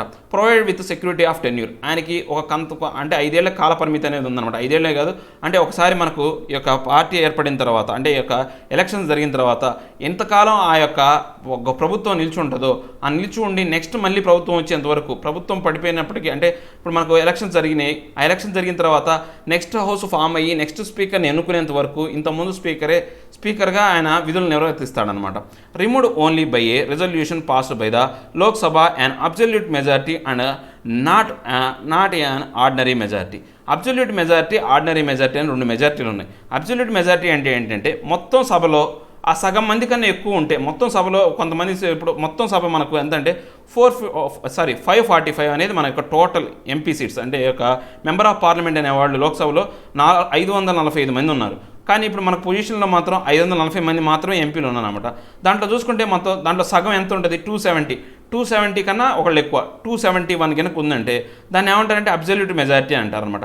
అంటే మొత్తం సీట్లలో సగం కన్నా ఎక్కువ ఉంటే దాన్ని అబ్సల్యూట్ మెజారిటీ అంటారు. ఆర్డినరీ మెజారిటీ అనుకోండి, ఇప్పుడు ఆ మొత్తం 540 మందిలో ఒక 300 మంది అటెండ్ అయ్యారు అనుకోండి, ఫర్ ఎగ్జాంపుల్ 300 మంది అటెండ్ అయ్యారనుకోండి, అప్పుడు మనకు అబ్సల్యూట్ మెజారిటీ కింద అంటే 300 అంటే దాంట్లో సగం కన్నా ఎక్కువ అంటే 151 మంది 151 మంది కన్నా ఎక్కువ మంది ఎవరున్నా కానీ అబ్సల్యూట్ మెజారిటీ ఆర్డినరీ మెజారిటీ అవుతుందన్నమాట. అబ్సల్యూట్ మెజారిటీ అంటే టోటల్ స్ట్రెంగ్త్లో హాఫ్ కన్నా ఎక్కువ ఉండాలా. ఆర్డినరీ మెజారిటీ అంటేనేమో అటెండ్ అయిన వాళ్ళలో హాఫ్ కన్నా ఎక్కువ ఉంటే అబ్సల్యూట్ మెజారిటీ అంటారనమాట. Next salaries allowances are fixed by parliament and are charged on the consolidated fund of India. So దానికి సంబంధించినటువంటి ఆయనకు శాలరీస్ కావచ్చు, ఎలవెన్సెస్ కావచ్చు, అవన్నీ కూడా పార్లమెంట్ ఫిక్స్ చేస్తుంది. దాన్ని కన్సాలిడేటెడ్ ఫండ్ ఆఫ్ ఇండియా నుంచి ఇస్తారనమాట. Speakers work and conduct cannot be discussed and criticised in Lok Sabha expect on the substantive motion. అంటే ఇప్పుడు ఆ యొక్క స్పీకర్ యొక్క కండక్ట్ ఆయన మంచి గురించి కానీ చెడు గురించి కానీ ఎప్పుడు కూడా లోక్సభలో డిస్కస్ చేయకూడదు. ఎప్పుడైతే ఆయన మీకు వ్యతిరేకంగా ఏదైనా మోషన్ పెట్టినప్పుడు తప్ప మిగతా ఏ సందర్భాల్లో కూడా ఆయన గురించి చర్చించకూడదు అనమాట. Speaker's powers of regulating procedures or conducting business or maintaining order in the house is not subject to the jurisdiction of any court. So ఇప్పుడు స్పీకర్ సంబంధించి ఆయన పవర్స్ కానీ, ఆయన చట్టసభలో వ్యవహరించే వ్యవహార శైలి కానీ, ఆయన అధికారాల గురించి మనం ఏ యొక్క కోర్టులో కూడా దాన్ని మన కేసు పెట్టడానికి కానీ, లేకపోతే ఆ కోర్టులో మనం ఎనీ కోర్టులో ఆయన్ని ఛాలెంజ్ చేయాల్సడానికి ఆస్కారం లేదన్నమాట. సో ఇవన్నీ కూడా ఆయనకి ఇచ్చే మన సెక్యూరిటీస్ అనమాట. మనకు నెక్స్ట్ చైర్మన్ చూసుకుంటే, చైర్మన్ కూడా ఈ యొక్క రాజ్యసభకి అంటే లోక్సభకు స్పీకర్ ఎలాగనో రాజ్యసభకు కూడా చైర్మన్ అలాగనమాట. సో మనం వైస్ ప్రెసిడెంట్ ఎప్పుడు కూడా చైర్మన్గా, ఎక్స్ అఫీషియో చైర్మన్గా మనం చూస్తాం అనమాట రాజ్యసభకు సంబంధించి. సో ఈయన్ని మనకు ప్రిసీడింగ్ ఆఫీసర్ అనమాట, ఈ యొక్క రాజ్యసభకు సంబంధించి ప్రిసీడింగ్ ఆఫీసర్ అనమాట. స్పీకర్కి ఎలాంటి అధికారాలు అయితే ఉంటాయో ఈ రాజ్యసభ చైర్మన్ కూడా అలాంటి అధికారాలే ఉంటాయి. కానీ ఒక 3 అంశాల్లో మాత్రం వీళ్ళిద్దరు డిఫరెంట్ అనమాట. స్పీకర్ ఏం చేస్తారంటే ఒక బిల్లుని అది అది ఒక మనీ బిల్లా లేకపోతే నార్మల్ బిల్లా అనేది, అంటే మనీ బిల్లు సంబంధించిందా, ఆర్థికంగా బిల్లు సంబంధించిందా, నార్మల్ బిల్లు అనేది ఆయన డిసైడ్ చేస్తాడు. స్పీకర్ డిసైడ్స్ ద జాయింట్, అంటే ఇప్పుడు ఆయన స్పీకర్ ఏం చేస్తాడంటే ఒక ఎప్పుడైనా సరే మనం ఇందాక చెప్పుకున్నాం కదా, రెండింటి మధ్య ఏదైనా సరే ఈ యొక్క లోక్సభ రాజ్యసభ ఒక అంశం గురించి విరుద్ధమైన భావాలు కనుక ఏర్పడితే దానికి సంబంధించిన జాయింట్ సెషన్ అనేది ఏర్పాటు చేసి ఆయనే పెద్దగా వ్యవహరిస్తాడు. ఇది ఒక స్పీకర్ యొక్క ఒక ప్రత్యేకమైన అధికారం అనమాట ఇది. Unlike speaker who is a member of the house, the chairman is not a member of the house. ఇప్పుడు స్పీకర్ అనే అతను ఆ యొక్క మెంబర్ ఆఫ్ ద హౌస్, ఆ హౌస్లో ఒక మెంబర్, ఆయన్నే మనం ఎన్నుకుంటాం స్పీకర్గా. కానీ రాజ్యసభలో ఉన్న ఈ యొక్క చైర్మన్ అనే అతను ఆయన మెంబర్ ఆఫ్ హౌస్ అవ్వాల్సిన అవసరం లేదు. మన వైస్ ప్రెసిడెంట్ ఎవరైతే ఉంటారో ఆయనే స్పీకర్, ఆయనే చైర్మన్ అనమాట. ఇవేంటి దీంట్లో ఉన్న టోటల్ న్యూస్. నెక్స్ట్ మనం చూసుకుంటే street vendors to get a credit without collateral. అంటే ఇప్పుడు ఈ స్ట్రీట్ వెండర్కి సంబంధించి వాళ్ళకు తలా ఇంత అమౌంట్ అనేది ఇవ్వడం జరిగిందనమాట. ఇది ఒక స్కీమ్ రూపంలో పిఎం స్ట్రీట్ వెండర్స్ ఆత్మనిర్భర్ నిధి పిఎం స్ట్రీట్ వెండర్స్ అనే దాని కింద వీళ్ళకి కొంతవరకు డబ్బులు అనేది సహాయం చేస్తున్నారు అనమాట ఈ స్ట్రీట్ వెండర్స్కి. A special micro credit facility scheme launched by the minister of housing and urban affairs MOHUA. ఈ అనేవాళ్ళు అంటే minister of housing and urban affairs ఎవరైతే ఉన్నారో వాళ్ళకి ఈ మైక్రో క్రెడిట్ కింద వాళ్ళకి చిన్న మొత్తంలో సహాయం చేసే కింద వీళ్ళకి డబ్బులు అనేది ఇస్తున్నారు అనమాట. To provide affordable loans to street vendors and enable them to resume work and earn livelihood. అంటే ఇప్పుడు ఎందుకు వాళ్ళు మళ్ళీ తిరిగి తన యొక్క పనులు చేసుకోవడానికి, స్ట్రీట్ వెండర్స్ అంటే మనకు తెలుసు కదా, మనకు రోడ్ల మీద చిన్న చిన్న బడ్డీ కొట్లు కానీ మళ్ళీ అదే రోడ్ల మీద ఏదైనా సరే తినుబండారు అమ్మే షాపులకి వీళ్ళు ఏం చేస్తున్నారంటే కొంతవరకు వాళ్ళకు ఫైనాన్షియల్ అసిస్టెన్స్ ఇస్తున్నారు అనమాట, ఆర్థికంగా వాళ్ళకి సహాయం చేస్తున్నారు అనమాట. Target over 50 lakh street vendors who had been vending on or before 24th March this year in urban areas. అంటే 24 మార్చికి ముందు ఎవరైతే ఈ రోడ్ల మీద ఈ యొక్క వ్యాపారాలు చేసేవాళ్ళు, చిన్న చిన్న వ్యాపారాలు చేసే బడ్డీ కొట్లలో ఎవరైతే ఉన్నారో వాళ్ళందరికీ కూడా 50 లక్షల మంది దీనివల్ల లబ్ధి చేకూరే అవకాశం ఉందన్నమాట.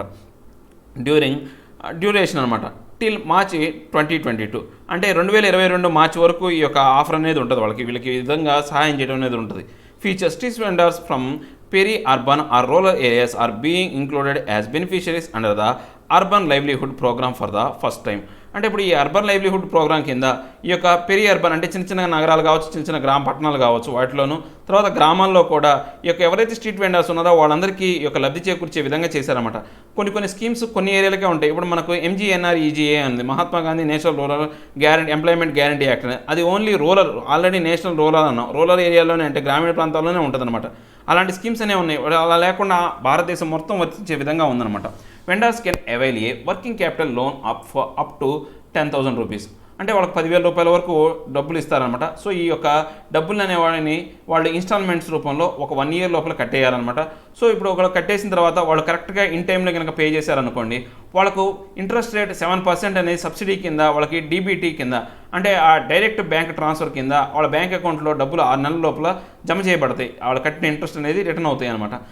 Online portal and a mobile application are being developed to ensure speedy implementation of the scheme. So ఒక ఆన్లైన్ పోర్టల్ ద్వారా, మొబైల్ అప్లికేషన్ ద్వారా ఈ యొక్క విధానాన్ని స్పీడ్గా అమలు చేయడానికి చూశారనమాట. ఈ యొక్క ఒక సహాయం చేశారు, అంటే వాళ్ళకి తొందరగా అవడానికి కోసం చేశారనమాట. సో దీనికి సంబంధించి ఈ యొక్క రకరకాలైన విధానాలు ఈ యొక్క ఆన్లైన్లో కావచ్చు, లేకపోతే మనం ఈ యొక్క యాప్ రూపంలో ద్వారా కూడా దీన్ని మనం అప్లై చేసుకోవచ్చు అనమాట. తర్వాత lending institution under the scheme also include NBFCs, micro finance institutions and self help groups banks. అంటే ఇప్పుడు దీనికి ఎవరెవరు అప్లై అవ్వచ్చు అంటే దీంట్లో భాగంగా ఇక నాన్ బ్యాంకింగ్ ఫైనాన్షియల్ సెక్టర్ కావచ్చు, మైక్రో ఫైనాన్స్ ఇన్స్టిట్యూషన్స్ కావచ్చు, అండ్ సెల్ఫ్ హెల్ప్ గ్రూప్స్ కావచ్చు, బ్యాంక్స్ కావచ్చు, ఇవి కూడా వీళ్ళ కింద వీటిలో భాగంగా పనిచేయవచ్చు అనమాట. Urban local bodies will play a pivotal role in the implementation of the scheme. అంటే ఇప్పుడు అర్బన్ లోకల్ బాడీస్ ఇప్పుడు ఏవైతే ఉన్నాయో అర్బన్ పట్టణాల్లో సంబంధించి ఈ యొక్క ఏవైతే మనకు వార్డులకు సంబంధించి చిన్న చిన్న నగరాలు అనుకునే వార్డులు లేకపోతే కార్పొరేటర్లు వీళ్ళందరూ కూడా ఈ లోకల్ బాడీస్ ఎవరైతే ఉన్నారో ఆ లోకల్ బాడీస్ అన్నీ కూడా ఈ యొక్క స్కీమ్ని ఇంప్లిమెంట్ చేయడానికి ఎఫెక్టివ్గా అంటే కనుక్కోవాలి కదా మనకు ఎవరు స్ట్రీట్ వెంటారో కాదో వాళ్ళ ద్వారా ఈ యొక్క హెల్ప్ ద్వారా వీళ్ళని కనుక్కొని వాళ్ళకి లబ్ధి చేకూర్చే విధంగా చేయొచ్చు అనమాట. ఇక నెక్స్ట్ చూసుకుంటే for a strong and vibrant bar. అంటే ఇప్పుడు బార్ కౌన్సిల్ అనేది సంబంధించి మనకు భారతదేశంలో బార్ కౌన్సిల్ ఆఫ్ ఇండియా అనేది ఒకటి ఉందన్నమాట. దానికి సంబంధించినటువంటి ఇంకా దాని యొక్క బలోపేతం చేయాలనే ఉద్దేశంతో చెప్పిన ఆర్టికల్ అనమాట. సో ఇప్పుడు మనం బార్ కౌన్సిల్ ఆఫ్ ఇండియా అనే దాని గురించి చూద్దాం. Statutory body established by parliament under advocates act 1961. ఇది ఒక చట్టబద్ధమైనటువంటి ఒక బాడీ అనమాట. ఇది పార్లమెంట్ అనేది ఒక యాక్ట్ రూపంలో ఒక చట్టం రూపంలో అడ్వకేట్ యాక్ట్ అనే 1961 చట్ట రూపంలో దీన్ని ఏర్పాటు చేయడం జరిగిందనమాట. Established to regulate and represent the Indian bar. అంటే దీన్ని ఎందుకు ఎస్టాబ్లిష్ చేశారంటే ఈ రిప్రజెంట్ చేయడానికి మన ఇండియన్ బార్ అంటే ఈ యొక్క లాయర్లందరినీ రిప్రజెంట్ చేయడానికి వాళ్ళని రెగ్యులేట్ చేయడానికి సంబంధించి దీన్ని ఏర్పాటు చేశారన్నమాట. Section 7 provides for statutory function and covers BCI some regulatory and representative mandate for the legal profession and legal education in India. ఈ యొక్క సెక్షన్ 7 ప్రకారం దీనికి సంబంధించి ఈ యొక్క BCIకి సంబంధించి రెగ్యులేటరీ కావచ్చు లేకపోతే వాళ్ళకి సంబంధించినటువంటి లీగల్ ప్రొఫెషన్ సంబంధించి లీగల్ ఎడ్యుకేషన్ సంబంధించి ఈ యొక్క విధానాన్ని కూడా ఈ సెక్షన్ 7లో పొందుపరచబడినాయి అనమాట. Can constitute funds for. అంటే ఇది ఇంకా ఫండ్స్ కూడా ఇస్తుంది అనమాట. ఈ యొక్క అంటే బార్ కౌన్సిల్లో భాగమైన వాళ్ళకి కొంతమందికి ఫండ్స్ ఇస్తుంది అనమాట. ఎవరికి అంటే బాగా దెబ్బతిన్న వాళ్ళు కావచ్చు లేకపోతే ఆర్థికంగా చితికిపోయిన వాళ్ళు కావచ్చు ఈ బార్ కౌన్సిల్లో ఉన్న మెంబర్స్ కావచ్చు లేకపోతే ఇంకా ఎవరైనా డిజేబుల్డ్ అంటే యొక్క అంగవైకల్యం కలిగిన వాళ్ళు కావచ్చు దాంట్లో అలాగే ఇంకా ఎవరైనా అడ్వకేట్స్ ఎవరైనా ఉంటే వాళ్ళకి సహాయం చేసే విధంగా ఈ ఫండ్స్ అనేవి ఉంటాయి అనమాట. Giving legal aid and establishing law libraries. అంటే వీళ్ళకి లీగల్ ఎయిడ్ అనేది వాళ్ళకి చట్టబద్ధత అనేది ఇవ్వటం తర్వాత ఎస్టాబ్లిషింగ్ లా లైబ్రరీస్ లాకు సంబంధించినటువంటి ఈ యొక్క గ్రంథాలయాలను ఏర్పాటు చేయడానికి సంబంధించి కూడా వీళ్ళు ఫండింగ్ అనేది ఇవ్వడం జరిగిందనమాట. ఇంకా ఈ యొక్క బార్ కౌన్సిల్ గురించి ఇన్ డీటెయిల్గా కొన్ని పాయింట్స్ అనేది కూడా ఇవ్వడం జరిగింది. ఒకసారి చెక్ చేయండి మీరు. Next composition. చైర్మన్ అంటే ఈ యొక్క బార్ కౌన్సిల్ అనేది ఎలా కంపోజ్ చేసారో చూద్దాం. Chairman and vice chairman elected from amongst its members for a period of 2 years. అంటే ఇప్పుడు చైర్మన్ కానీ వైస్ ప్రెసిడెంట్ కానీ ఉన్న మెంబర్లో ఎన్నుకుంటారనమాట. వాళ్ళ యొక్క అంటే పీరియడ్ ఎంత వాళ్ళ యొక్క ఎంతకాలం దాని పదవిలో కొనసాగుతారంటే 2 సంవత్సరాల కాలం అనమాట. మెంబర్స్ ఎవరో చూద్దాం. Members elected from each state bar council for a period of 5 years. అంటే ఈ యొక్క ప్రతి రాష్ట్రం నుంచి ఎన్నుకోబడ్డటువంటి ఈ యొక్క బార్ కౌన్సిల్ నుంచి ఎన్నుకోబడ్డవాడే మెంబర్ అనమాట. వాళ్ళ యొక్క పదవీ కాలం ఎంత అంటే 5 సంవత్సరాలు అనమాట. The attorney general of India and solicitor general of India is ex officio members. So ఈ యొక్క అటార్నీ జనరల్ కావచ్చు సొలిసిటర్ జనరల్ కావచ్చు వీళ్ళిద్దరు కూడా ఎక్స్ అఫీషియో మెంబర్స్ అనమాట దీంట్లో ఈ యొక్క ఏదైతే ఒక బార్ కౌన్సిల్లో. ఇక నెక్స్ట్ మనం ప్రాక్టీస్ క్వశ్చన్స్ కనుక మనం చూస్తే కనుక ఇప్పుడు మనం ప్రాక్టీస్ క్వశ్చన్స్ అని మనం ఫస్ట్ నుంచి డిస్కస్ చేయాలి కాబట్టి ఒకసారి మన పైన ఇంకా ఏమేమి క్వశ్చన్స్ ఇచ్చాడో ఒకసారి చూద్దాం పైకి. ఇక నెక్స్ట్ క్వశ్చన్ చూస్తే consider the following. Formation of high pressure system over Tibetan and Siberian plateau. Second, formation of high pressure near Madagascar, a positive Indian Ocean dipole. Which of the factors given above favor the south west monsoon? అంటే ఇప్పుడు పైన 3 ఫ్యాక్టర్స్లో south west monsoon రావడానికి ఏర్పడడానికి కారణమైనటువంటి factors ఏంటో చెప్తున్నాడు. Formation of high pressure system over Tibetan and Siberian plateau అన్నాడు. So ఇప్పుడు ఎప్పుడైనా సరే హై ప్రెజర్ అనేది ఎప్పుడు ఉంటుంది? తక్కువ టెంపరేచర్ ఉన్నప్పుడు ఉంటుంది. తక్కువ టెంపరేచర్ అనేది ఈ యొక్క టిబెటియన్ సైబీరియన్ ప్రాంతాల్లో ఎప్పుడు ఉంటుంది? డిసెంబర్లో ఉంటుంది. ఎందుకంటే చలికాలం ఉంటుంది కాబట్టి అక్కడ యొక్క తక్కువ టెంపరేచర్ ఉంటుంది, హై ప్రెజర్ ఉంటుంది. సో దానివల్ల ఏమవుతుందంటే నార్త్ వెస్ట్ మాన్సూన్ వస్తుంది కాబట్టి ఇది రాంగ్ ఆప్షన్. సో ఇప్పుడు దీనివల్ల ఏ మాన్సూన్ ఏర్పడుతుంది? నార్త్ వెస్ట్ మాన్సూన్ ఏర్పడుతుంది కాబట్టి ఇది రాంగ్ ఆప్షన్. సో ఇది formation of high pressure in near Madagascar దగ్గర మనకి హై ప్రెజర్ ఏర్పడిందంటే అక్కడ టెంపరేచర్ అనేది కూల్గా ఉండాలి. మనకు ఎండాకాలం అంటే ఇప్పుడు మనకు సౌత్ వెస్ట్ మాన్సూన్లో ఏంటంటే ఈ ఎండాకాల సమయంలో భూమి అనేది వేడిగా ఉంటుంది, ఈ సముద్రం అనేది చల్లగా ఉంటుందని మనం ఆల్రెడీ చెప్పుకున్నాం కాబట్టి సో ఇది right option south west monsoon రావడానికి. నెక్స్ట్ మనకు సౌత్ వెస్ట్ మాన్సూన్ అనేది ఆల్రెడీ డైరెక్ట్గా చెప్పుకున్నాం, ఇండియన్ ఓషన్ డైపోల్ వల్ల కూడా ఈ సౌత్ వెస్ట్ మాన్సూన్ ఏర్పడుతుందని చెప్పాం. సో ఆప్షన్ ఈజ్ 2 and 3 అనేది రైట్ ఆప్షన్. ఇక మనం నెక్స్ట్ క్వశ్చన్ చూస్తే కనుక consider the following statement with reference to the speaker of Lok Sabha. ఇప్పుడు మనకు స్పీకర్ ఆఫ్ లోక్సభకు సంబంధించినటువంటి ఈ యొక్క ఫాలోయింగ్ స్టేట్మెంట్స్ ఏవో చూద్దాం. He or she must be member of either houses of the parliament. అంటే ఇప్పుడు ఇతను కానీ ఆమె కానీ అతను కానీ అంటే ఒక స్పీకర్ ఎవరైతే ఉంటారో అతను ఎయిదర్ హౌసెస్ అంటే ఈ యొక్క లోక్సభలో కానీ రాజ్యసభలో కానీ ఏదో ఒక హౌస్లో అతను మెంబర్ అయి ఉంటే కనుక స్పీకర్ అవ్వచ్చు. ఇది రాంగ్ ఆప్షన్. ఎందుకని? అతను లోక్సభలో మెంబర్ అయిన వాళ్ళనే మనం ఆల్రెడీ చెప్పుకున్నాం, లోక్సభలో మెంబర్ అయిన వాడినే డైరెక్ట్గా మనం స్పీకర్గా ఎన్నుకుంటామని చెప్పాం. ఇది wrong option. he or she can removed only by resolution passed by in Lok Sabha by a majority of members present and voting in the house. ఇక్కడ ఏమన్నాడు, ఆ యొక్క లోక్సభ స్పీకర్ని తీసేయాలి అంటే ఒక మెజారిటీ ఆఫ్ మెంబర్స్ ఎవరైతే అప్పుడు హాజరయ్యారో ఆ హాజరైన వాళ్ళలో మెజారిటీ ఉండాలి. దాన్ని ఏమంటాం మనం, ఆర్డినరీ మెజారిటీ అంటాం. కానీ మనం అబ్జల్యూట్ మెజారిటీ గురించి చెప్పుకున్నాం, అంటే మొత్తం స్ట్రెంగ్త్లో సగం మంది అంటే 270 మంది కన్నా ఎక్కువ మంది వేయాలని చెప్పు. సో ఇది ఆర్డినరీ మెజారిటీ గురించి మాట్లాడుతున్నాడు, ఇది కూడా wrong option. The chairman of the Rajya Sabha presides over the joint sitting of the both the houses of the parliament when the Lok Sabha speaker is not available or absent. Lok Sabha speaker అనే అతను అవైలబిలిటీలో లేకపోతే కనుక మనకు డిప్యూటీ స్పీకర్ అనే అతను ఉంటాడు. ఆ డిప్యూటీ స్పీకర్ అనే అతను దాంట్లో వ్యవహరిస్తాడు. ఒకవేళ డిప్యూటీ స్పీకర్ కనుక లేకపోతే ఆ యొక్క రాజ్యసభలో ఉన్నటువంటి ఈ యొక్క ఏదైతే చైర్మన్ కానీ వైస్ చైర్మన్ అనే అతను నెక్స్ట్ ఉంటాడనమాట, పొజిషన్లో ఉంటాడు.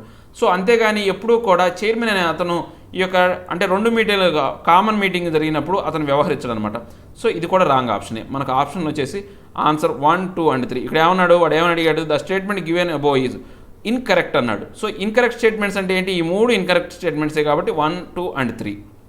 సో ఇవి మనం జాగ్రత్త చూడాలి, క్వశ్చన్ చూసేటప్పుడు కరెక్ట్ ఇన్కరెక్ట్ అనేది జాగ్రత్తగా చూడాలి.